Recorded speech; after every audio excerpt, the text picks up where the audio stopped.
Mesdames et messieurs, bonjour et bonsoir. Bienvenue dans cette émission Actualité à la une. Y aura-t-il un soulèvement populaire en RDC? Mesdames et messieurs, les leaders de l'opposition appellent à une mobilisation contre les antivaleurs. On va les décortiquer dans cette émission Actualité à la une. Ba leader, il y a la Mouka. Ba bengi marche moka munene. Donc solo yango au cours de cette émission Actualité à la une. Est-ce que soulèvement populaire est Kosalema? Mesdames et messieurs, restez branchés, connectés dans cette émission Oyo. Donc développer en haut. Le défilé militaire du 30 juin annulé. Bah annuler défilé militaire. Pour quelle cause? Mesdames et messieurs, donc développer en haut au cours de cette émission Actualité à la une. Ça ne va pas nakati ya Djungu. Naïtouri, mesdames et messieurs, mon boulou bazo bouma batou. Félix Tshisekedi Tshilombo, le président actuel, les garants de la nation, au lobby nini. Donc, au cours de cette émission Actualité à la une, Lambert Mende porte plainte. Nakatia, la cour constitutionnelle, à ça qu'on accusé Félix Tshisekedi Tshilombo qui a rayé, qui a supprimé la course, il y a élection, il y a un gouverneur, il y a Sankoro. Donc, on développe au cours de cette émission Actualité à la une. Barchive et Belezobima. Baelobi, est-ce que Jean-Pierre Bemba a la leçon ya kopé ça ba Congolais? Et ça nous tourne, balobi na tuna bino. Bon répondre biso na katia ba commentaire. Merci beaucoup na disponibilité na bino. Je suis votre frère congolais Didi Dipumba. Na yaka na katia banda kuna bino pour en informer bino, mesdames et messieurs. Soulèvement populaire réclamé par les membres de la Mouka. Est-ce que Ekosalema? Mesdames et messieurs, ce qui est raté, Jean-Pierre Bemba Fayulu, Bakotambola libre na Katia Congo, armée congolaise, et ça qu'on prépare nini. Félix Tshisekedi Tshilombo, président ya Congo, à ça qu'on prépare nini. À ça qu'on prépare nini. Batouya FCC, mesdames et messieurs, ça peut qu'on se prépare nini na ba généraux na bango ça proche na Kabila. Na tikeli bino ba annonce après to zonga pour to développer ma communion surtout où ils sont préoccupés biso ba congolais. Merci beaucoup, à tout de suite.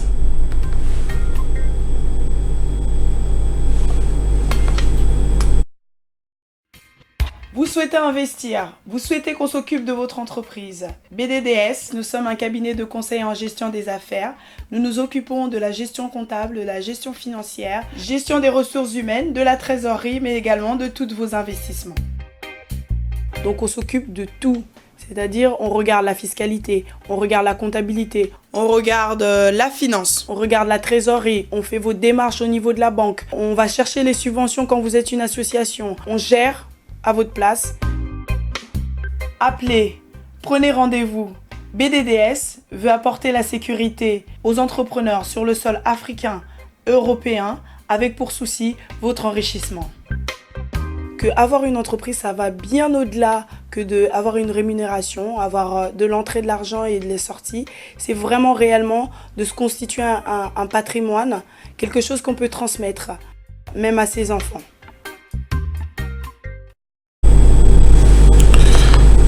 De retour sur notre plateau de congofrance.com, mesdames et messieurs, En RDC, bandeko na biso ya la muka basengi marche muka munene et ça déma les 30.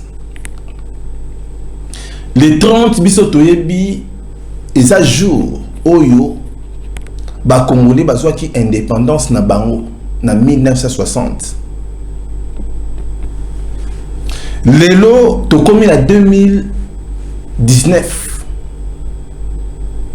Mesdames et messieurs, pour la première fois, Félix Tshisekedi a célébré journée Oyo ya munene Oyo et ça en mémoire na biso ndenge bandeko na biso bakufa pour na koluka kozwa indépendance ya Congo. Ba préparatif nous sauté bandeko salema pour na défilé et salema na kati ya RDC. Lelo défilé militaire ba annuler yango pour quelle cause? Mesdames et messieurs, côté à bandeko na biso basengi marche ya munene. Bandeko na biso ya lamuka balobi soulèvement populaire pour na lutter contre ba anti-valeur.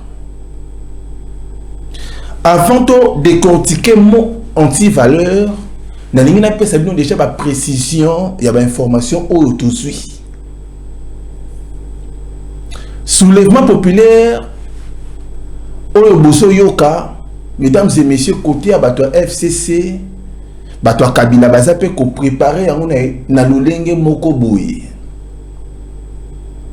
J'espère que bosa ko ignorer que Kabila aza proche ya ba généraux misusu o basa na kati ya Congo. Ça veut dire que au cas où soulèvement populaire moko esalemi, mesdames et messieurs, bato FCC bakosala tout bakotia mbongo anje pour la militaire moko proche ya Kabila à son pouvoir. Mesdames et messieurs, côté ya batu ya lamuka baza ko se préparer ndenge nini. Au cas où soulèvement populaire esalemi, Jean-Pierre Bemba à son pouvoir. Mesdames et messieurs, au cas où soulèvement populaire est salemi, Martin Fayoulou Madidi yépe à se préparer pour na azo pouvoir na coup d'état.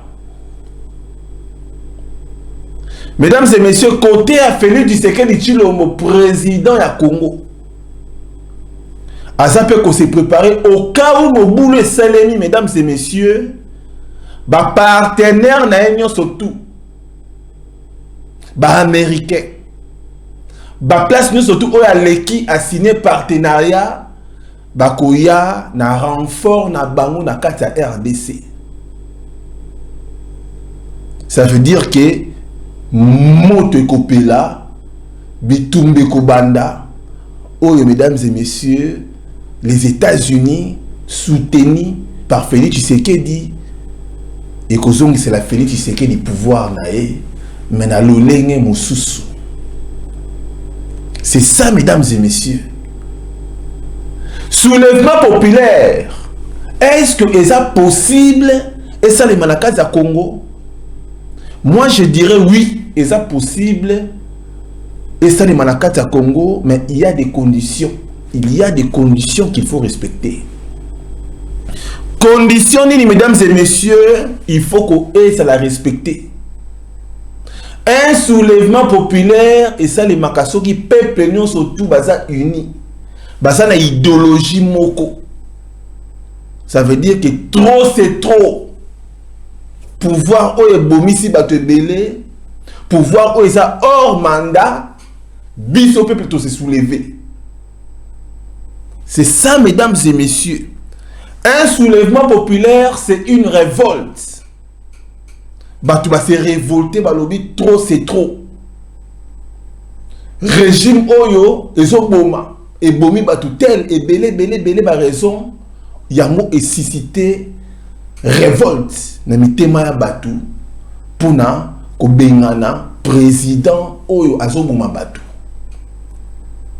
Un soulèvement populaire, mesdames et messieurs, c'est le refus actif d'obéir une autorité. Ça veut dire que toboyi autorité oyo a dirigé biso. Pour autorité oyo a côté li pouvoir yango na makila. Autorité oyo a sala ki coup d'état biso to lingi yete. C'est ça, mesdames et messieurs, soulèvement populaire pour les Simba. Et Simba Kitoko, il faut peuple non surtout et sangana. Mais en regardant la population congolaise, la population, elle est divisée. Le peuple est divisé. Les Congolais sont divisés. Dans quel sens? Lelo, Bokomona, quand il y a peuple Moussousou, et ça quand il y a Batou Oyo, Bato soutenir Félix Tshisekedi. Cash, UDPS, la parti politique Moussousou, la population est belée et ils soutenir Félix Tshisekedi. Ce qui total na Eloyo, Tokomona, parti Mokobo, ils soutenir Bato Alamuka. Ça veut dire que Jean-Pierre Bemba, Martin Fayoulou, Mozito, ainsi de suite. Ceux qui ont été, mesdames et messieurs, côté à parti Moussoussou, au comment que parti Moussoussou, ils ont soutenir Bato FCC, Bato PPRD, Bato AAAA, BBBB. Ça veut dire que la population, elle est divisée. Soulèvement populaire, moyen installé manandenga kilo et kozalati. Donc pour vous dire que ce qui soulèvement populaire moko et meki kosale mabatu babomi batu. Makile tangi na kata Congo, mesdames et messieurs, Jean-Pierre Bemba, Mozito, Martin Fayoulou seront arrêtés. Bakokanga bango. C'est ça la logique des choses. Bakokanga bango, pourquoi? Totala nakatia article 64 ya constitution et lobby nini. Ba lobby boy. Tout Congolais a le devoir de faire échec à tout individu ou groupe d'individus qui prend le pouvoir par la force. Tout ce qui n'a pas. Tout Congolais a le pouvoir de faire échec à tout individu ou un groupe d'individus qui prend le pouvoir par la force. Congolais n'y ont surtout à ça droit, à ça pouvoir. Il y a un blocage. Na moutounion surtout oyo a du pouvoir. Na ndenge ya makasi. Ça veut dire que à sali coup d'état ou a commis président na loma ou mandat na esili mais azaka na pouvoir. Mais ce qui totali na ndenge ya Congo actuellement na RDC mutu oya sali coup d'état constitutionnel azati. C'est ça, mesdames et messieurs. Moutou Oyo a sali coup d'état constitutionnel à Zati. Les élections organisées par la CENI. Les élections organisées, mesdames et messieurs, par Kabila. Souvenez-vous. Kabila a boyi ingérence. Aleki n'a qu'à appeler du peuple. Alors, biso na Congo to boy ingérence to ko financer l'élection oyo biso moko made in Congo. Kabila boy financement ya libanda. Alobi to lingi financement libanda te. Biso moko ne to ko financer l'élection na biso. Wana Kabila. Kabila boy, mesdames et messieurs, bah, observateurs étrangers, baya. na kati ya RDC, surtout ya Union européenne. Ba américain aboyeli bango, mesdames et messieurs, baya ko superviser ko tala ndenge ba élection do salima. Parce qu'il y a quelque chose que il fallait attricher à Bimsa Shadari. C'est ça, mesdames et messieurs, tricage ya Kabila. Kabila a yeli biso machine à voter. Na kati ya machine à voter wana bachaki kombo ya Shadari. Avant même que tu batia kombo ya Shadari, mesdames et messieurs, souvenez-vous, bachaki na nu kombo ya Kabila wana avant Abimisa Dauphin. Kabila akangami na kati ya Angola, ba forcé balobi il faut obimisa Dauphin. Souvenez-vous, Kabila longo la montre atoka avec obimisa Dauphin Shadari. En ce moment-là, bazalaki na choix te. Il fallait qu'Akaba modifier système de vote na kati ya machine à voter, bacha kombo ya Shadari ezui bango temps. Kabila procédé na magui. Oh batumbi entrepôt Yasseni. Un truc organisé par un criminel, mesdames et messieurs, organisé par Kabila. Bino peuple boza pe ko pesa mo confiance. Bino peuple boza pe ko zela que élection ezala élection oyo et que ko zala favorable et que ko zala bénéfique pour le peuple congolais. Non, mesdames et messieurs, arrêtez de rêver. Une élection, il faut être la transparente. Élection à Congo, il faut être transparente. Une élection, il faut être apaisée. Élection à Congo, il faut être apaisée.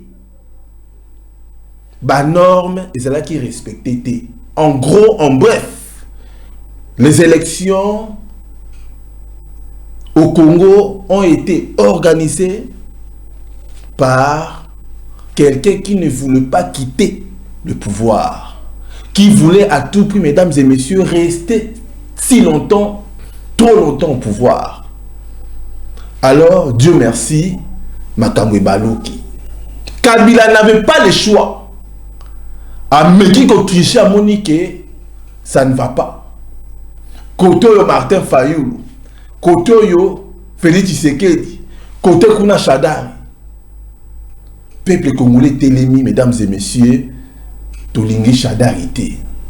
Biso na kata diaspora, tolobi ou soit Martin Fayoulou ou soit Félix Tshisekedi.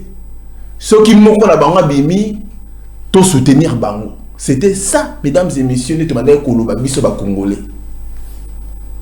Kabila Tale lobi comment diviser ces peuples. Oyo bazo soutenir ba opposants. Comment diviser ces peuples. Oyo bazo soutenir Fayoulou, oyo bazo soutenir Félix Tshisekedi. C'était ça, mesdames et messieurs, que Kabila a joué na plan à Tindeli Martin Fayoulou, Adolphe Mozito, à Syrie. Adolphe Mozito, un missionnaire. Oyo Kabila a Tinda pour na récupérer Fayoulou. Parce que Fayoulou, il y a ça plus, mesdames et messieurs, côté à Batounaye. Souvenez-vous, na élection à gouverneur. Oyo, André Kimbuta Zalaki Awa, na ndeko na biso mususu na Bosani Kombo. Il fallait kaka mutu moko ya repona. Fayoulou atali boye aponi André Kimbuta. André Kimbuta pesaki maboko bank. C'était ça, mesdames et messieurs. Kabila Tala lobi non. Na joué na stratégie nenga ko panta. Ba Congolais. Parce que ba Congolais la mutu na bango zaki Shadari te. Ou soit Tshisekedi ou soit Fayoulou. Kabila Tali balobi risque ezali soki Tshisekedi na Fayoulou un jour ba sangani et ko sala bombe et ko sala ke ngai na kende. Alors qu'est-ce qu'il faut? Il faut qu'on tinde la batu Fayoulou. Kabila Zimbo Angers, Angers, Atindi, Batu, Bakene Komona Fayulu. Oh, tu sais qu'il y a eu une élection. C'était ça, mesdames et messieurs, stratégie à Kabila. C'était ça, mesdames et messieurs, stratégie à Kabila. Souvenez-vous. Banquette moquée au Salema. Comme quoi, Kabila abanaï kotinda, Batouba infiltré opposition. Pour avoir information par la bango, aïe bandengeni à neutraliser bango. Rapport on a boté on a carte à RFI. Mesdames et messieurs, même les lots, non tu qu'autant article moko, article oyo. Comment Kabila a dispersé l'opposition en 3 temps, à 4 mouvements. Comment Kabila a dispersé l'opposition en 3 temps, à 4 mouvements. Pour vous dire que Kabila a tati pouvoir, mais à l'alité, but na ezali a divisé bino ba Congolais. Comment Kabila a réussi, mesdames et messieurs, à diviser l'opposition? Parce que à Tindaki, basi batunae, bokinde. Boyo Kamarambozo, bazoloba. C'était ça, mesdames et messieurs. Kabila Lelo a réussi à diviser les combattants. À Kaboli Bino, les combattants. Les combattants, Moussous, Biso Tosa, Bato Fayulu. C'est. Les combattants, Moussous, Biso Tisekedi. C'est. Kabila Mouta réussi à diviser Bino. À la Kisi Bino, Kebosa, faible. C'est ça, mesdames et messieurs. Kabila a réussi à diviser les Congolais. Mais vous comprenez les caractères tant que tu as Kolobalabino, Bosangana. Tout ça qui n'a pas d'information, ni surtout. Oyo, Yandenge, Kabila na batunaye, basali ko sala pona ko diviser biso. To ganga, na sila mungongo. Na ganga, mesdames et messieurs. Na dépensé souffle belé. Ya revu ba Congolais, Fayulu sangana na ndeko na yo, na yeba ki le pourquoi. C'est ça, mesdames et messieurs. Lelo Kabila a réussi à diviser l'opposition. A réussi à diviser Félix Tshisekedi dans Martin Fayulu. A réussi à diviser les combattants. Or, au départ, tu m'as dit Koloba, ou soit Fayulu, Soka Bimi, to soutenir ye. Ou soit si c'est que Soka Bimi, to soutenir ye. Moi, Didi Dipumba, dans le bango, j'étais sincère avec moi-même. Soki Fayulu la Bimi, on a soutenir ye. Akobima na ba élection té. Et c'est là qui est élection organisée par un criminel. Moi je me disais que oya Akobima mais c'est la rachada ité. Tout soit qui déjà Kabila na genaé. Alors Kabila la lipongité, voilà mesdames et messieurs, a réussir ko panza bino ba combattant. A réussir ko panza peuple. Tu sais que di Félix a comprenant qu'yango. Mesdames et messieurs, tu sais que dit après ça le beau qu'on a lobby, bande qu'on a la muka boya. Il fallait vous comprendre. Vous comprenez quitter. Tant que vous ganga, kanga manan de qu'on a yo, vous avez la dit di pumba so côté la Félix. Na so côté la Félix ité. Na yeba qui déjà bien, ba j'ai oyo Kabila so sala. Mesdames et messieurs, to yebi ba information ndenge zo likanase yango to ya ko yebisa bino ba vérité mususu auto rolo baté na ndenge ya vrai makambo to lubaka to même pas ko kolobango mais parce que ça congolais olingi mboka na yo o etalango na média. C'est ça, mesdames et messieurs, l'élo division na kata population.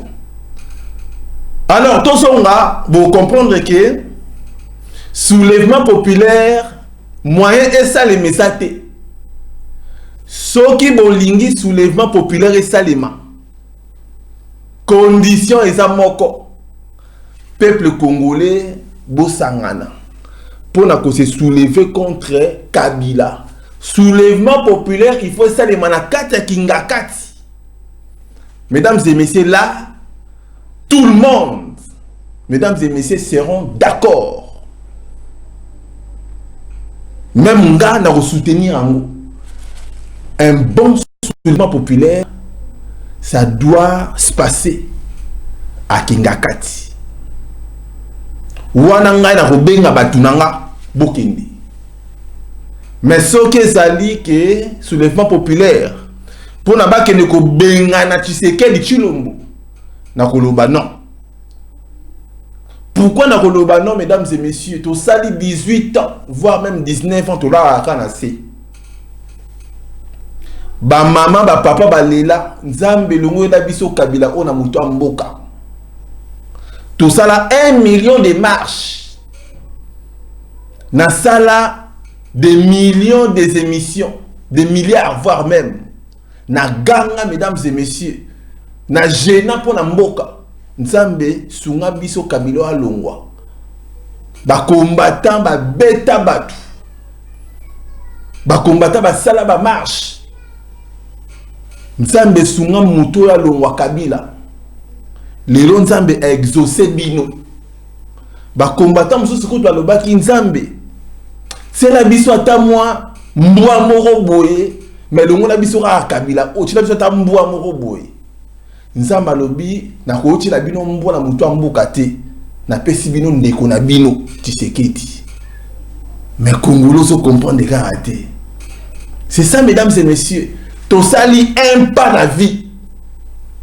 Kabila azane si mutu to kati mutu atika na nzoto na mukila. Nzoto ya Kabila FCC, il faut to piko la FCC et ça démarche à moulaï. Mais bino bolingi bo suka kaka na mutu. Non, bo kende ti na suka. To kati déjà mutu comme on est Kabila. To tika la FCC. Comment déboulonner FCC? Ya monde batomaye liba repenser. Mais nous le peuple de côté ici distraction, vérité des urnes. Vérité des urnes. Quelle vérité des urnes, mesdames et messieurs? Vérité des urnes, dans l'élection, où Kabila a organisé, il y a une vérité des urnes. Dans l'élection, où Mundela Zate, il y a une vérité des urnes. Dans l'élection, où Kabila Bouya qui va financement, il y a une vérité des urnes. Ah, Kabila a réussi à diviser les Congolais, mesdames et messieurs. Le corps a reçu qu'on divisait les Congolais, c'est qu'il a reçu paix. Mesdames et messieurs, que ça a en sorte que le soulèvement populaire est simbaté. Kabila a sali 19 ans na pouvoir. Papa Honoré Rwanda azalaki na samai. Pour nani na bima kité. Pour na ko sala soulèvement populaire contre Kabila en 2016. Papa Honoré Rwanda ye mutu aza mutu ya ba stratégie. Pour nani ni abima kité na mai. Pour aibisa biso badidi dipumba tokende comme ça la soulèvement populaire to bengana Kabila pour ne ya sela kiangote kaka siko yo ndi alinga banda ko sela yango. Mesdames et messieurs, ne vous laissez pas distraire, ne vous laissez pas distraire. Kabila bomi sabatu 12 millions de Congolais. Pour la nini tant Kabila banda qui déjà dans le début ya robomisa batu biso ba Congolais telema kité kaka lelo nde to telema pour na robenga na Tshisekedi. Mesdames et messieurs, ce n'est pas comme ça, ne makambo tambolaka. Zala na vision tchango en place banda ko réaliser vision non malembe malembe to senga kinzambe sunga biso. Mesdames et messieurs, nzambe sunga biso eke makambo salema Kabila kende. Kabila toluki masasi ya robenga na Kabila toluki minduki ya kobenga na Kabila. Mesdames et messieurs, mutu moko sa ina ngote. Toluki ba groupe rebelle ya kobenga na Kabila, mutu moko sa ina ya ngote. Namona kaka ndeko na ngai oyo azwa lipapa, azwa libanga abamba Kabila pe à son âme. Mais ndeko ifala so ata munduki azwi libanga pe à son âme ndeko na nga wana babomela ngai 19 ans na pouvoir. Papa Honoré Ngwanda azalaki wapi po apesa biso minduki tokende koboma Kabila azalaki te. C'est ça, mesdames et messieurs. C'est ça, mesdames et messieurs. Les lotos solo ba awa bande konabiso ya lamuka match ekomi ndongo. Bande konabiso ya lamuka, mesdames et messieurs, lelo awa tozolo ba awa bazo senga soulèvement populaire et salema. Alors, Namoni Balobi, les leaders de la Mouka appellent à une mobilisation des protestations contre les anti-valeurs. Mesdames et messieurs, anti-valeurs et zanini. Anti-valeurs et zanini. Na énuméré en gros anti-valeurs, mesdames et messieurs, et zaneti. Moutou azo yimba na caisse à l'État. Azo sala ba art anti-valeur. Mutu oya bomisa batu, oya boma batu. Azo sala ba art anti-valeur. Mutu oyo assassinat batu. Mesdames et messieurs, azo sala ba acte oyo ya anti-valeur. Ce qui totali bande kona biso ya lamuka. Tozwara déjà Jean-Pierre Bemba. Mesdames et messieurs, Jean-Pierre Bemba a koki kopé sa biso les santé. Nandenga vrai.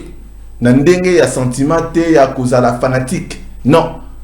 Jean-Pierre Bemba a koki koziate ya koyebisa biso ke non aye nandenge ya kobenga na Kabila.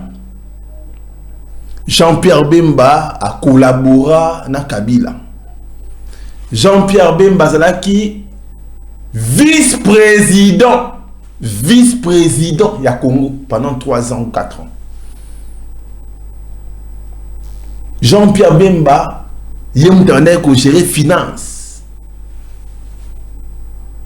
Boye bisangai vie ya ba Congolais échanger ki na nini.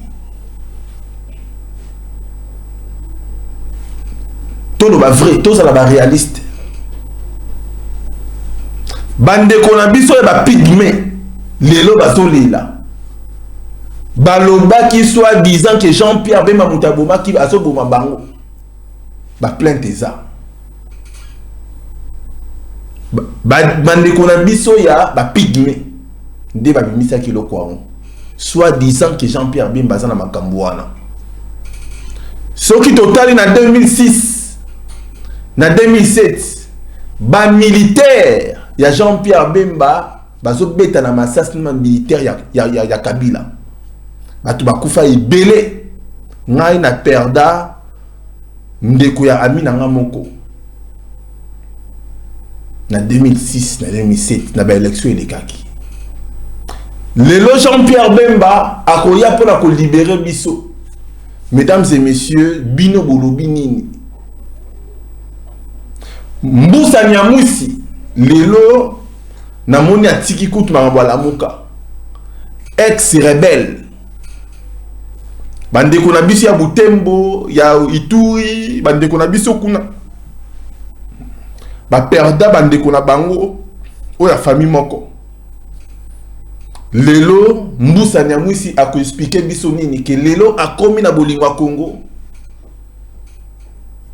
Mesdames et messieurs, ba minéré à Katanga. Tout le monde a un rapport moko ebima. soit disant que Moïse Katumbi a teka ngomba mobimba ba minéré. Lelo Moïse Katumbi akoya pour sauver biso ba Congolais. C'est à vous de nous répondre, mesdames et messieurs. Moi, Didi Dipumba, je confirme rien. Bino Morobo, yebi vous pouvez savoir la réponse. Martin Fayulu m'a dit, soit disant qu'il a travaillé dans Kabila. Martin Fayulu m'a dit, il y a un député national. Martin Fayulu boye bisangai soki a défenda biso boye bisanga pour nga na éviter. Soit disant qu'à travailler quand on PPRD. Na lobi soit disant. Bino boye bisangai soki lelo akoya pour na sauver Congo.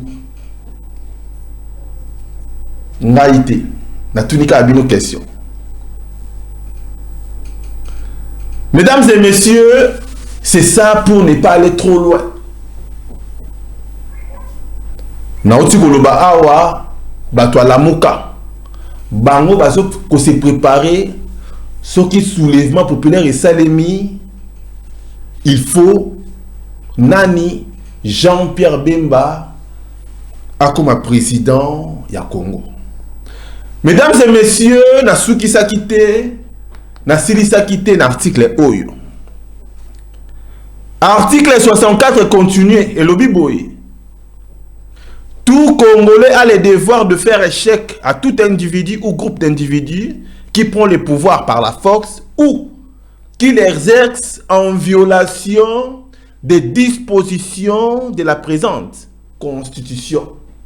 Boye bisangai pouvoir ou appelé Tshisekedi Tshilombo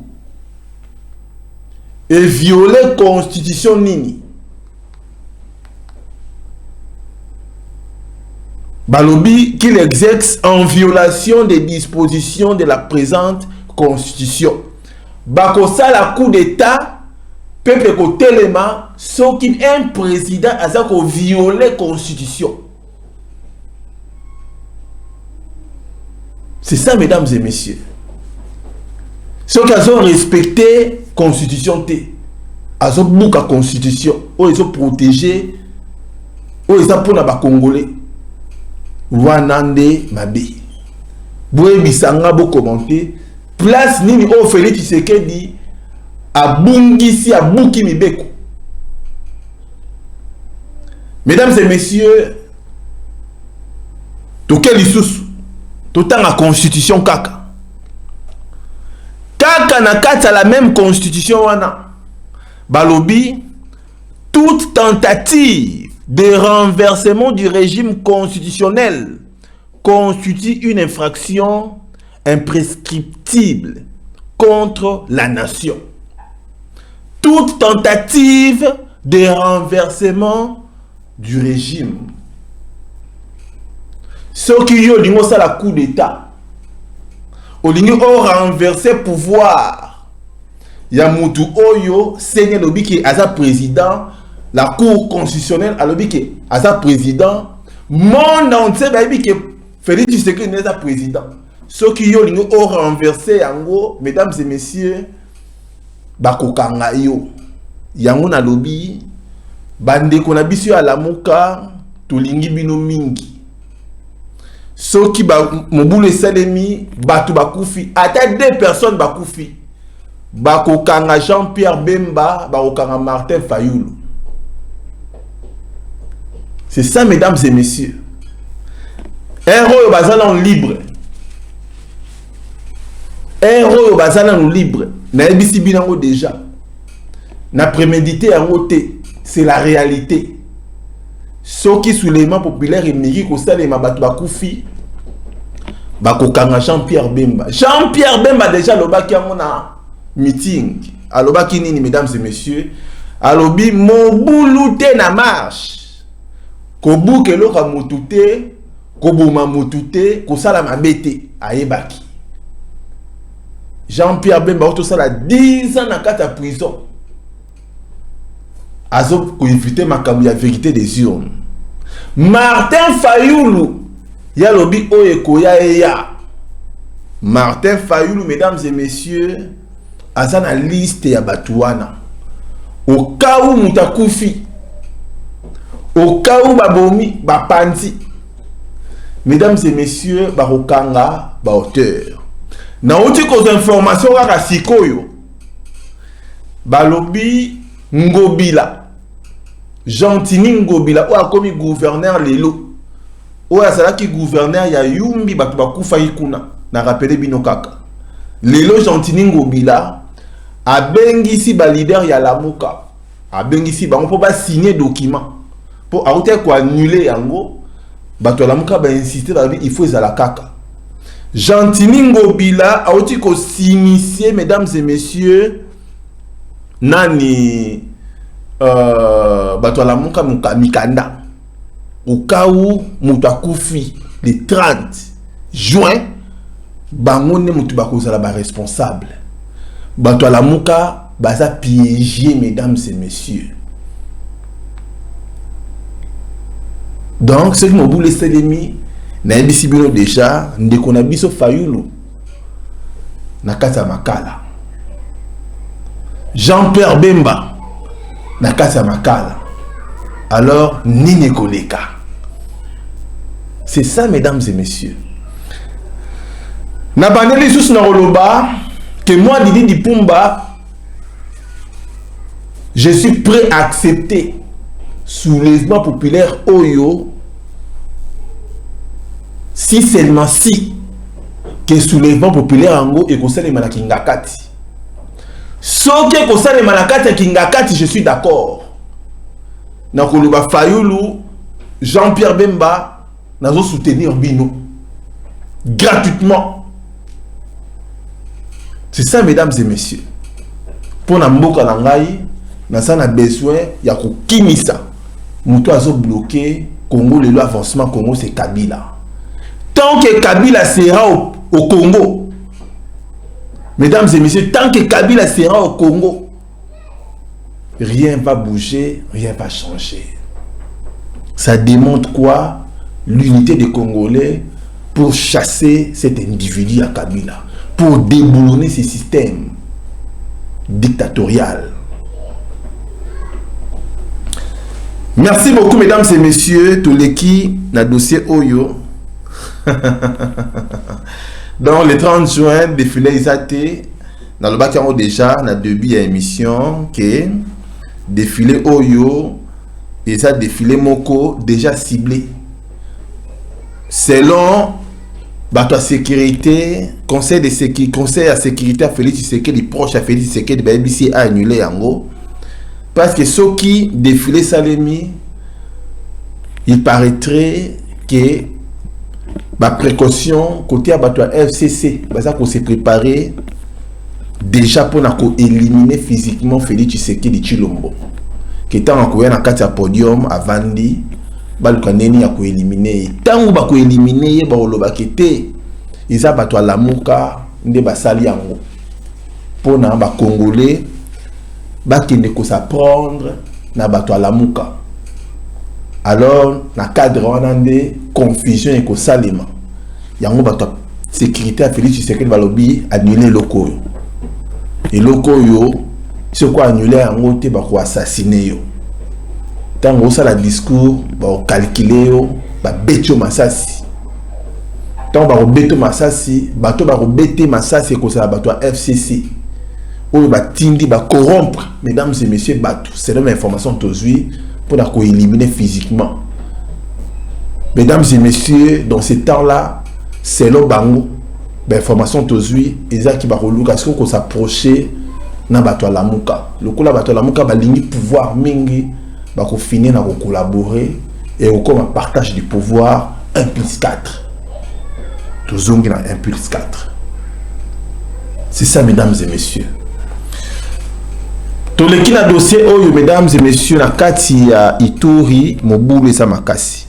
Bah, tu es belé, Bazo Lila, plus de 300 000 familles se déplacer. Groupe Abarebel Moko et Soboma Batu. Félix Tshisekedi Tshilombo au Lobinini, au président de la République. Un président, c'est le garant de la nation. Un président, c'est comme un papa dans une famille. Baso Boma Bananayo, Félix Tshisekedi au Lobinini, tu es dit que tu vas pouvoir sika. La Kisa Biso, qui est président. La Kisa Biso, qui est président. Un président, il ne faut pas attendre la carte. Un président, il faut silika. Il faut mettre à poignée na table. Il y a trop, c'est trop. Un président, il faut sa caractère déjà. Na minito, trop, c'est trop. Papa Félix Tshisekedi. Batu bazo koufebe na kati ya Ituri, na kati ya Djungu. FARDC et ça infiltré. Kabila a signé Mukanda depuis 2009. Il y a encore ça Rwandais. Lelo yo komi président. Ba Rwandais wana ba kota depuis kala. Yebisa Paul Kagame azwa batu na ye. Bimisa bango déjà na poisa. Trop c'est trop. Batu baso kufa. Président Lobinini. Na kata armée na yo. Ya FARDC oyo yoza oza commandant suprême. Ba infiltré baza. Comment koki tika la kimia? Oza commandant suprême na kata armée na yo ba Rwandais baza. Tant que ba Rwandais wana ba ko longola mboka na biso te. Kimia et kokota te. Papa président de la République. Tozo mona yo ozo solo na Paul Kagame. Paul Kagame a yebi le pourquoi baso bo bandeko na biso Congo. Enviara mingi Congo a déclaré déjà pour moi le Rwanda c'est un petit pays. Moi j'aime le Congo, les grands pays. Félix Tshisekedi Tshilombo. Batu bazo kufa. Les gens meurent de faim, les gens meurent, les gens sont en train de mourir, d'être assassinés dans des conditions bizarres. Félix Tshisekedi Tshilombo, tozo talayo, batu baso koufe ebele. 300 000 familles sont déplacées. Bakimi na Ituri, na Djungu mobulu eza, banani bazo sebe mobulu wana. FDLR, Rwandais, Ougandais, na kata mboka na biso Congo. Na kata constitution article 5, balobi boy, tout Congolais a le droit de vivre tranquillement dans son pays et a le droit d'être protégé par la police, par l'armée. Mais aujourd'hui, les Congolais sont en train de pleurer. Ils ne sont pas protégés. Il n'y a pas la protection de leur bien. Il n'y a pas la protection de leur vie. Les Congolais sont là. Félix Tshisekedi dit aux président. On dit qui est président, il faut assumer yango. C'est ça, mesdames et messieurs. Jusqu'à quand on va continuer Kokufa. Nous avons un commandant suprême qui est Félix Tshisekedi Tshilombo. Notre commandant fait quelque chose. Trop, c'est trop. C'est ça, mesdames et messieurs. Donc, pour vous dire que la situation en Ituri est plus grave que celle de l'année dernière. Selon la MONUSCO, voire même la MONUSCO Oyo, Bayana Mboka na biso depuis 2001. Baboumarata Ngungite, Baboumarata Magorodote, Baboumarata Bampesete. À combien plus fort qu'ils résolvent Babouma, tout parmi Mobimba. Rebelle, Baboumara rebelle. Ils sont là que pour observer. Et ça, mission d'observation. Bazara ko observer ah baboma ikuna 12 bakomi 12. Baboma na Ituri 16 000 bakomi 16 000. Na kati ya Kasai baboma ki 24 000 bakomi 24 000. Na Bandundu baboma ki 25 000 bakomi 25 000. Bah écoutez ça rapport. Oh non nous la Monisco te petit bino rapport. Mais la Monisco na kati ya Monisco to ça na ba commando. Et ça groupe moko baza bien armé. Mais ils font quoi au Congo? Ils font quoi au Congo? Pourquoi pas Félix Tshisekedi au changer les biso na Monisco oyo? Au changer les biso contrat ya Monisco. Parce que dans le contrat, soi-disant, les alliés que bango ba yara pour observer, ba yara pour remonter. Mais changer contrat pour en finir avec les troupes armées, qu'est-ce qu'il faut? Il faut mitrailler bango, mitrailler bango. Mais un peu sur le verbe bien conjugué. Il faut répliquer. Il faut assassiner pe bango parce que bango ba yé ko tia trouble na kati ya mboka batu. Il faut les arrêter. Il faut même savoir ce banani on va tindi bango. C'est ça le président Félix Tshisekedi.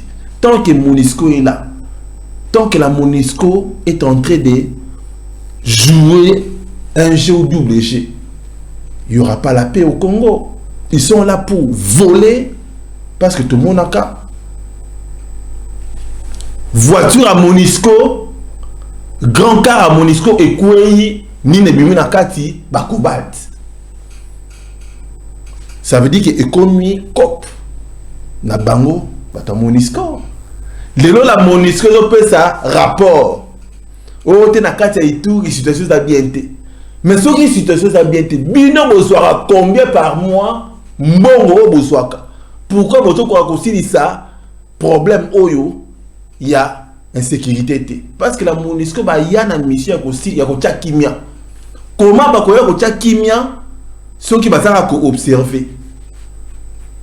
C'est ça, mesdames et messieurs. Le président Félix Tshisekedi Ozawana, Oza garant de la nation. La Monisco joue un jeu. Il y a un double jeu qui se joue. Le président Félix Tshisekedi Tala Makambo bien. Batubaso Koufa. Kalamingi était 1 an.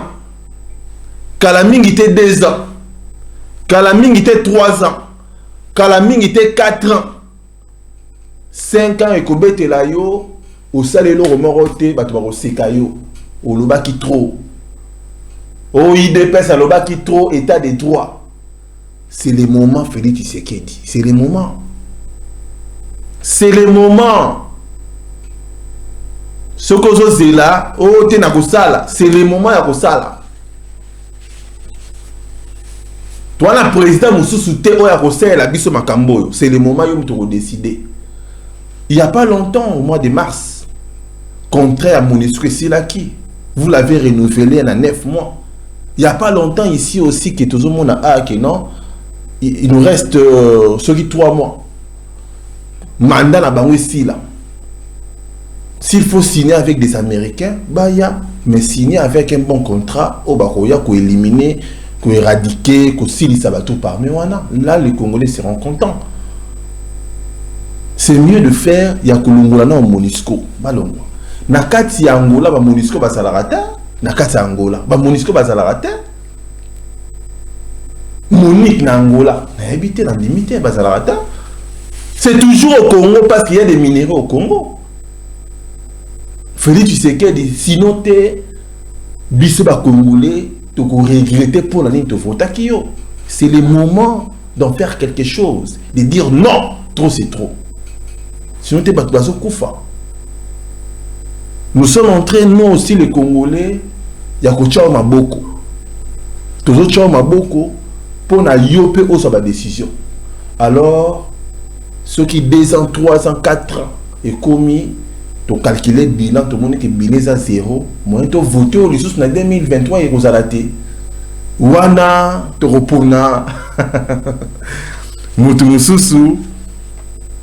Oyo, tu recépela. Oya, koya, la bise pas discours. Parce que, mesdames et messieurs, un politicien, c'est des discours. Un politicien fait toujours des discours, de belles discours. Oyo, et quoi, Madoué Bino, ah voilà, il est bien, il va faire quelque chose, mais sur les terrains, Félix Tshisekedi, on ne voit pas. Surtout, dans le niveau de la sécurité, tout ça, on a besoin d'en haut. Sécurité, tout on a besoin d'en haut.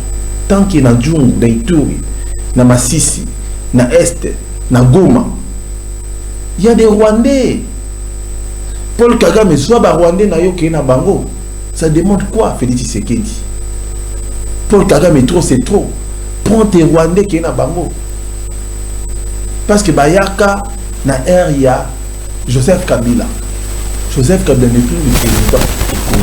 Alors, contrat où Paul Kagame a signé na Kabila, c'est un contrat où il a signé.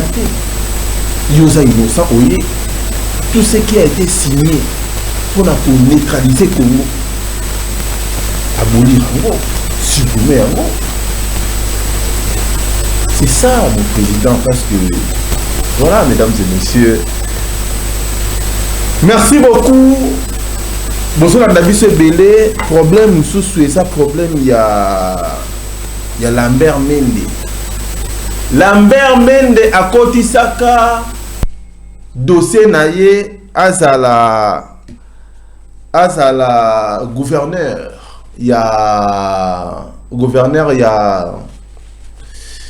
y a Sankourou. La mère Mende, mesdames et messieurs, Baotiko, supprimer la liste. Le bien que la gouverneur T. Longoli, comment dirais-je, dossier naé, candidature naé.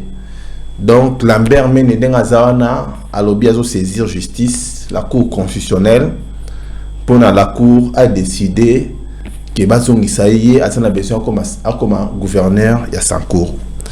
Lambert Mende Azali ko accusé Félix Tshisekedi Tshilombo, le président actuel, comme quoi Yemutu a déjà en sorte que soi-disant que Félix Tshisekedi Moutalinga comme gouverneur T, Yangoye qui ne peut saisir justice pour n'a pas payer rendre justice et qui va sur la liste ya batu oyo balingi basa nini comme gouverneur. Lambert Mende bandeko na biso ya Sankourou babenga nga mokolo wana bazobidi di pumba lobela biso likamboyo. Lambert Mende a bomisi batu belé na kati ya Sankourou. Batu belé famille belé bakufa na kati ya Sankourou balobi ça Lambert Mende.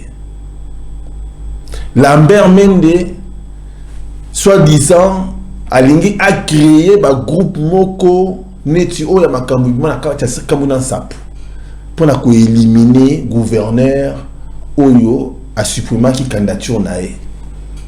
Bandeke belé ba congolais ba télémaki na kati ya Sankourou balobi trop c'est trop to lingi Lambert Mende té comme étant gouverneur ya Sankourou. Mesdames et messieurs, Lilo Lambert Mende azo la Kisakasa un ancien rebelle. Souvenez-vous que la mère Mende a un ancien rebelle. À Salaka, si je m'en souviens bien, porte-parole, il y a RCD Goma. Ils ont qui rébellion Moko Banek au Sala, RCD Goma. Donc voilà, la mère Mende a décidé à mon la justice parce que justice il fait catholiquement par rapport à la candidature. Total, ni ne koleka. Après, Toreba, Makambu Oyo, et so continue comme ça na Katambo na biso Congo. Donc, j'espère que dans le dossier nous surtout. En conclusion, Nena Lobaboye, bandeko o bazolanda biso na kati ya YouTube na biso ya Didi Dipumba live. Na lobaki to ça susu ba direct Mikolo na kati ya YouTube na biso ya Congo France T parce que nous avons un petit problème. Oh, il faut YouTube yemoko à régler yango. C'est un problème ya live. Ya on aime ça qui bino abonnez-vous massivement na kati ya YouTube auto c'est la Mikolo ya Didi Dipumba live. YouTube yango ba koma ngo boye. Ba koma yango boye Didi Dipumba live.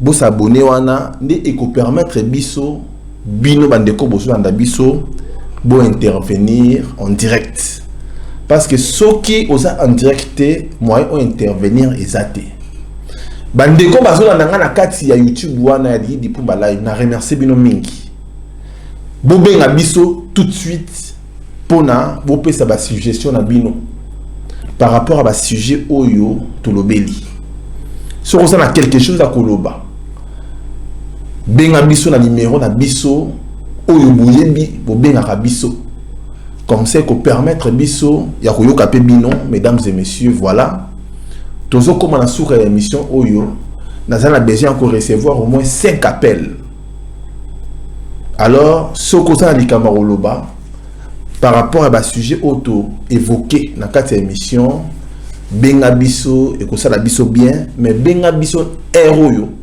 parce que ceux qui tourtent vidéo oyo na chaîne mususu moi benga et que ça la té alors toi ya mandeko allô bonsoir. Alors, bonsoir. Oui monsieur, on vous appelle comment s'il vous plaît? Comment on a chancelier na benga parti Afrique du Sud? Ouais, ndeko chancelier boni na Afrique du Sud, ça va? Ça va bien. Ouais, tozo yo kayo, ça en direct. Na benga pona lobaka pona niki congolais ki mutima mabe boy. Kabila zalaki wana mais soulèvement populaire ezalaki te. Bon. Mais kaka président Koti, président azana posa bongisa pena Congo, azana mutima malamu pona bongisa Congo mais bazo ci ba kali na comprendre te pona nini congolais alingate ndekone congolais a avancer akinde liboso. Mais faut ba tiaka ba kali mais na comprendre te. Donc pona nini congolais alingi munde kona été c'est ça? Ah, c'est ça. OK. Na yebi ke bandeko ba na yo ba ko répondre ngi so ba nini? Merci beaucoup ndeko na ngai depuis Afrique du Sud. OK, merci. Mesdames et messieurs, appelez-nous na kati ya émission oyo na numéro na biso. To mesana ko afficher yango mais to afficher yango le loté, bozana yango comme ça bobenga biso to tikali na 4 appels. To ana besoin to yo kabino. Bolobi nini par rapport à soulèvement populaire. Oyo, il faut esalema selon bato la muka balobi soulèvement populaire on est ko la benda bika. Alors bino ba congolais bolobi nini? Allô? Allô?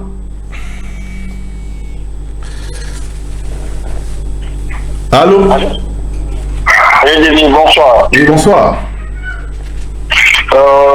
Monsieur Nico, on a bien parti à Dubaï. Oui, ndeko Nico na kata Dubaï. Tozolanda yo par rapport à sujet à l'élo na émission. Malgré na kokota na kati na yoki nani bandike na intervention na ngai zaki boy. Au moins que Fayulu azo jouer nani jia Kabila poso alivia na ba ona babemba kala nyosho ana sukandi makakoya mbele omono tokomi na mambo ya nani ya FCC na kashte et puis début aussi so moni gouvernement ya ngobila so mona ebele bachi batu ya nani ya Fayulu na kati wana ozomona teke ya kote ya Fayulu na batu ya FCC so talibia tala gouvernement ya ngobila okomona keza na batu ya nani ya mukana kati. Okay. Je ala muka eza je moko na Kabila anata baza pe na muziki na kati wana. Nazomona ki kumona nani Fayulu azoboya ko zunga shima izaki ekoza la lembongo ya bato ya Kabila ya mwana ndio umoni ki azobanga sike soki azongi shima Kabila na muziki bakotia bango nani bakosala bango mabe. Koza sipoko mona resultat so Fayulu azana ngo so botali bien ezaki Fayulu akozala na muziki mtu akozala chambe ni ile pa Kabila basali ba pacte na bango ya onde wana azobanga siku kozonga sima poto azongi sima aosala nani akozitale la made comment que ça na bango. OK. Ya mwana ndi intervention na nga wana. Merci beaucoup Ndeko depuis Obengso api. Nico na Dubaï. OK na kata Dubaï. Merci beaucoup papa Nico. Merci. Allô?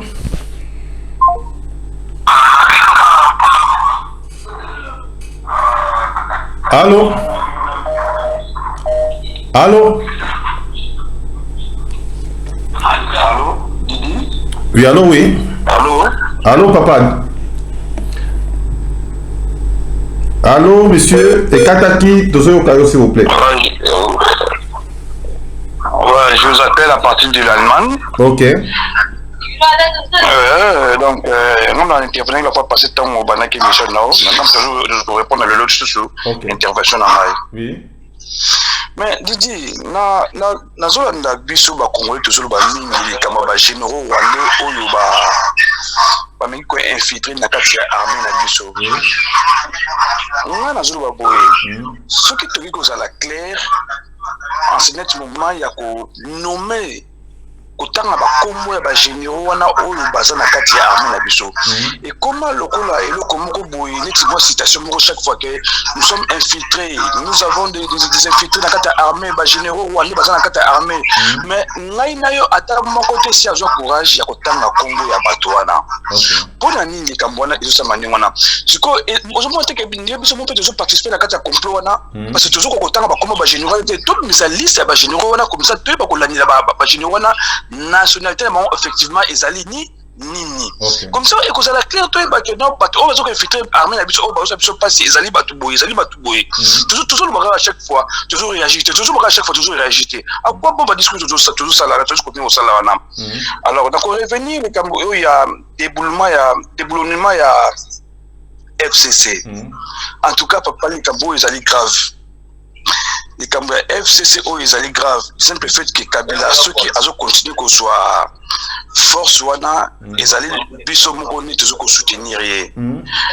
Bah député na biso oyo biso to ponaka na 2011. Bango lelo baki ko sala front commun na kati ya FCC. Ko je exemple ko ba José Makila. Ko je exemple ko ba Ndeko Basile. Bato on a on se va biso to voter ki oyo maki o etandar na kombo ya papa Etienne Tshisekedi paix à son âme. Bango na lelo baleki ko soutenir Kabila pour créer FCC o ba to compliqué toujours Félix Takati ya Congo pour ameka ko bisa gouvernement na été. Ozomona que Congo c'est comme si biso moto zone na eloko en même temps tozo boya yango. Hein? Développement peuple congolais et que ceux qui biso moto zo combattre peuple congolais. Alors nenga ba ne ko soutenir que les Cambo oyo ya soulèvement populaire ezala. On va ko soutenir en grave ceux qui ezala kati kingakati. Mais ko salma comment pendant que biso moto peuple congolais tozo infiltré. Dans l'accord estudiantin lelo oyo na kati ya Congo. Ba bombi ba université nyonso. Pourquoi? Parce que Moto a dirigé pendant 18 ans, il est incapable d'organiser corps estudiantin.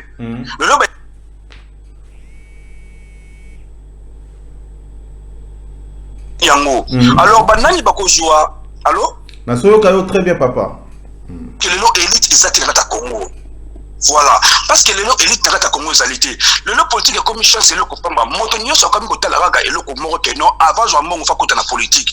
Tout ça parce que ton moni que non tout le monde a commis corrompu et pas bateau FCC na mbongo ya mboka. OK. Mbongo ya mboka ils ont corrompu le peuple congolais pour assalma bien le peuple congolais. C'est comme si biso moto le to limite aux ba ngoté. Martin Fayulu. Nazo comprendre comme oya la mukate. Est-ce que la muka ezali plateforme o eza dirigé bien eza dirigé té. C'est comme si que na la muka na tout ça la plateforme toutes les brebis bazana mot à dire que non muta diriger la muka za été. Mais tout le monde a le muta diriger la muka ezali coordinateur général Moïse Katumbi. Il est toujours absent dans la muka. Mais qui dirige la muka maintenant? Bah moi donné ils ont pas yana pas yana ni. OK. Vous comprenez? Alors ceux qui sont il y a des enchantements populaires. On a soutenu action des enchantements populaires et que ça m'a dit du fait que les peuples congolais la RDC aujourd'hui souffre d'un problème de leadership. Nous n'avons pas un leader qui peut incarner le changement au Congo.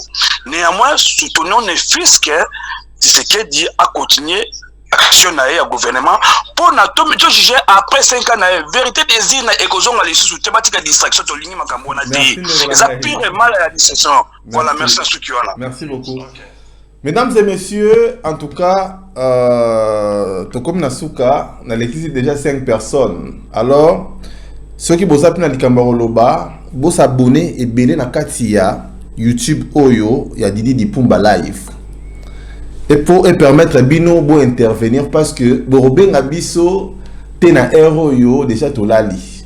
Donc héros ndé eza era kobenga. Donc YouTube il y a Didi Dipumba Live, abonnez-vous pour participer na ba émission neti ya oya actualité à la une, ba émission info en direct parce que kala mingi te to ça pena mais c'est Mathieu Ilunga surtout sur makamba armée. Alors bandeko ba bengi, allô? Allô? Oui, bonjour Didi Dipumba. Oui, bonjour. Bonsoir. Oui, depuis Belgique. Oui, papa. La première minute, mais je peux quand même apporter ma petite pierre. On a que à dire vrai, ma politicien autorisé ceux qui va où tu vois puis ça la population congolaise. D'abord, il faut qu'on juge la vision en gros qui ne l'envoie sa vision nini. Beaucoup de bateau. Vision, il y a vérité des urnes. N'a pas sa vérité. Cour constitutionnel, population, Afrique, OIA ou bien Union européenne. Et puis de deux, pour que ça la soulèvement populaire pour te renverser régime. Pour n'avoir comme Akoma Mokonzi Yamboka. Et quoi tu as tromper population? Tout ça la paix sérieux. Vous choisissez pour que ça la marche dans la journée indépendance. Pour la bêtise, vous voulez dire que ça pour l'intérêt personnel. Mais il faut réfléchir. Et ensuite, l'union sur la qui est en position pour l'ancien régime qui cherche à s'enraciner sans même honte. Mais puis nous voulons dire que ça très bien dit, très très bien. Mouzitouana, c'est la longue main et il y a pouvoir. La Kabila, oui. Bah, père les belé, papa si ça idée na yo, oui. Et ça, et surtout, il y a diaspora, ce sont eux qui les soutiennent. Na éviter ceux qui battent, on va autant, bien autant, la tenaba, na mikolo, ba komi nenge moko. Kofin. On commence maintenant, il y a Kozwa, Babylon.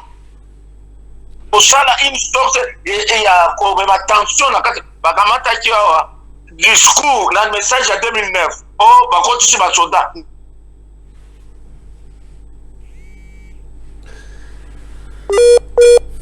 Tozoyo Kayo papa merci beaucoup. Oui, Tozoyo Kayo. Conclure. Mais il faut comprendre c'est pour ça que c'est un ennemi. Conclure comme ça to ouais. La sérieux, tout ça va peuple mouton il y a des personnels égoïstes. Tant que Bakieko, Mamsou va invalider Bango, Bakieko là, la basalle n'importe quoi pour passer ça pour nous bon. Mais tant le peuple. Merci beaucoup papa depuis Belgique. Donc surtout merci na idée nayo. Allô? Allô Olivier. Oui, allô, bonsoir. Ah, bonsoir. Je m'appelle Romé. Allô? On vous appelle comment, s'il vous plaît? Oui. Je m'appelle Romé. Romé a bien la l'émission des États-Unis. Ouais, monsieur Romé, oui. Au bénéfice à partir, il y a Men. États-Unis, Men. États-Unis, oui. Tozo au Caillou. Télévision qui a mis sur la faculté mais au à qui comme on dit on a dit sur la tombe de la papa dans la tombe de la gaillot mais il est continue de contribuer vraiment la chaîne de comment mieux alors il y a mais comment vraiment institution et légal ouais papa Romé dimné radio télé ou bien ordinateur aux autres langages parce que ça a retour s'il vous plaît alors Marie, comment pouvoir ou concession en ligne en haut est légal selon la concession en moka. Alors, vraiment, là qu'il est communiqué, marche sur la indépendance, la valeur historique pour privilégier marche à s'opposer. Pour un soulèvement, je vois qu'il y a Mokoloana. En tout cas, je ne suis pas d'accord. Nous avons nettement félicité les agents donc avant je peux vous mettre. Parce que c'est impossible. C'est impossible. Mais la question qu'on comprend le marché, la pouvoir, on a une personne à monopole. Bon, en fait, on a besoin d'une dictature. Mais, avant un mois qu'on va faire des choses, nous avons fait ça compliqué. Donc, on a dit, on va dire ça. On va dire ça.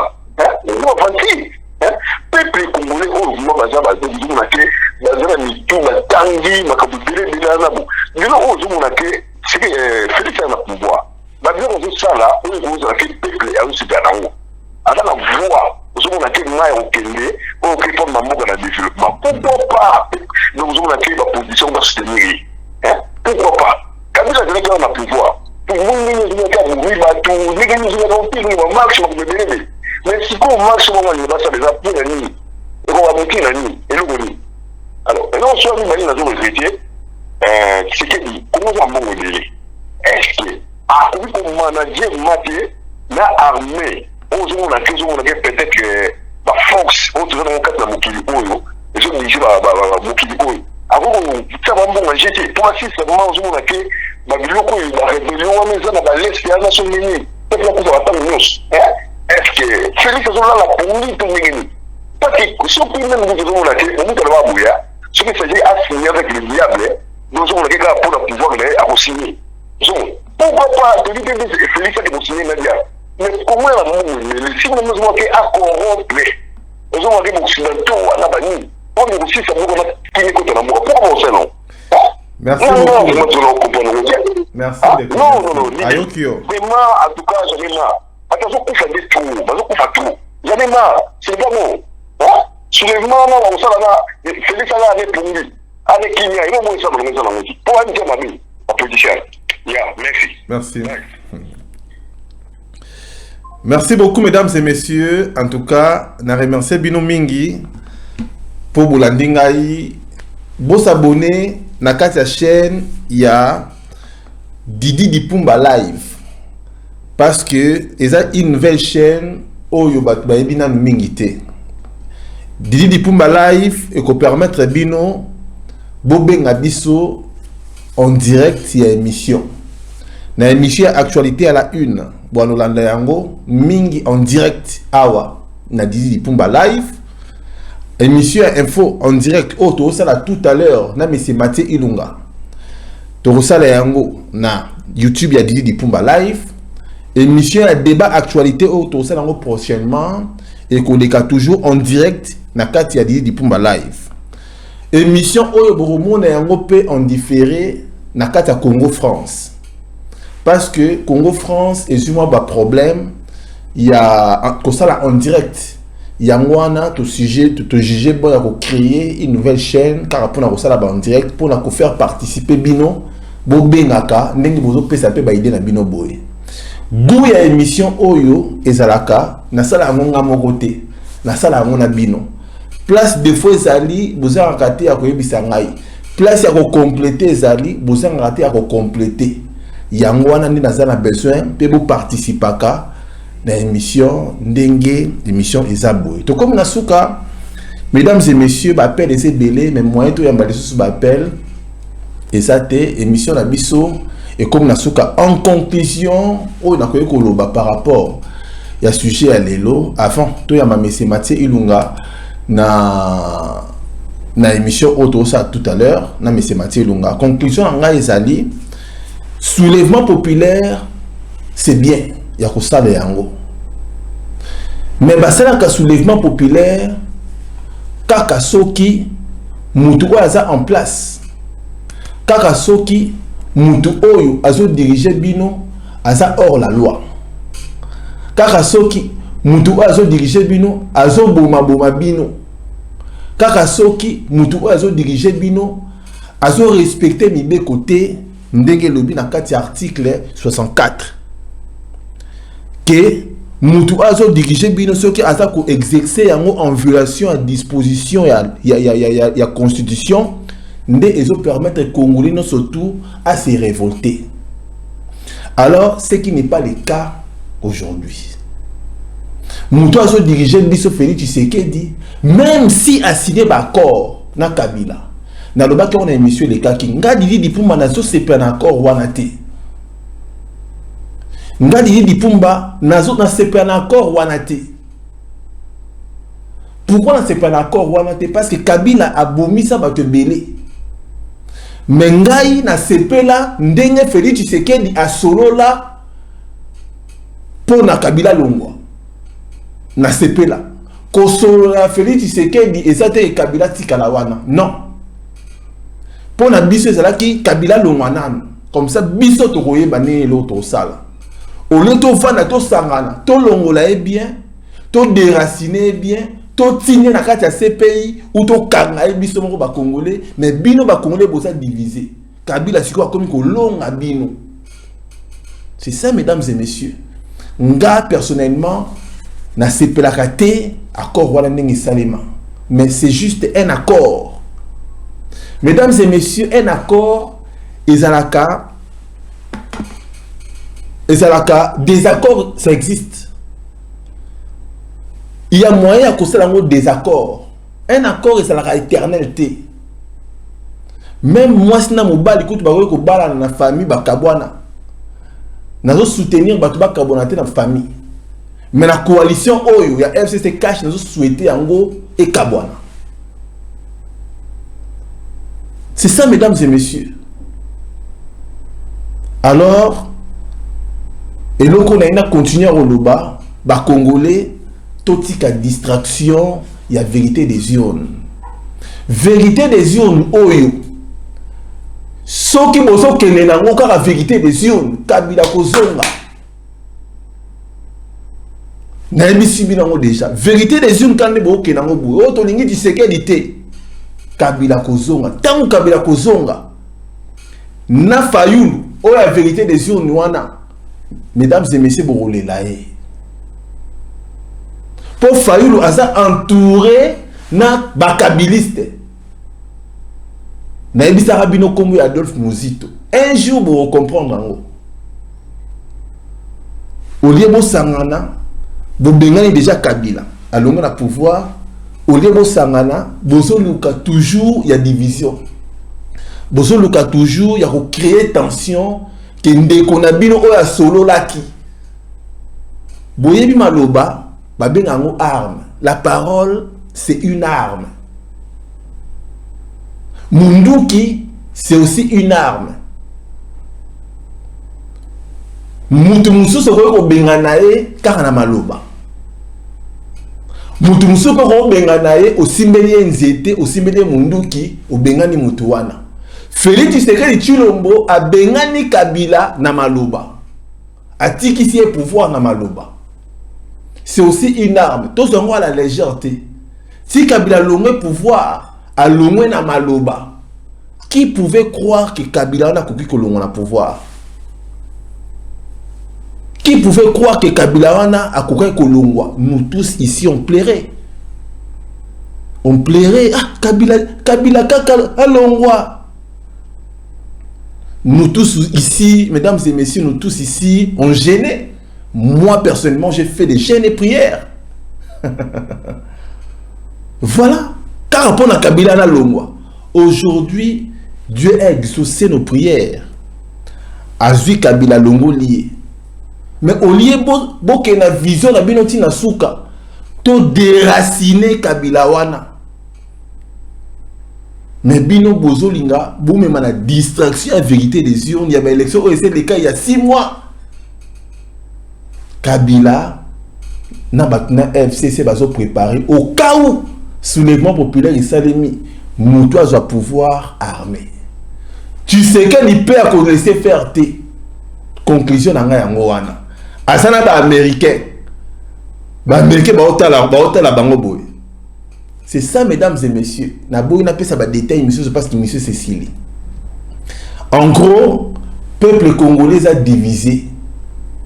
Batumsus basa bato FCC, batumsus basa bato Akash, batumsus basa bato Lamuka. Soulèvement populaire et ça les makaso qui peuple non surtout et ça ensemble. Wana ba robé ango soulèvement populaire. Mais oh comme il y a un intérêt à un individu. Il y a Jean-Pierre Bemba aïe na intérêt na yé. Il y a Muzito Azoluka intérêt na yé. Muzito ex-premier ministre a celle ba Congolais nini.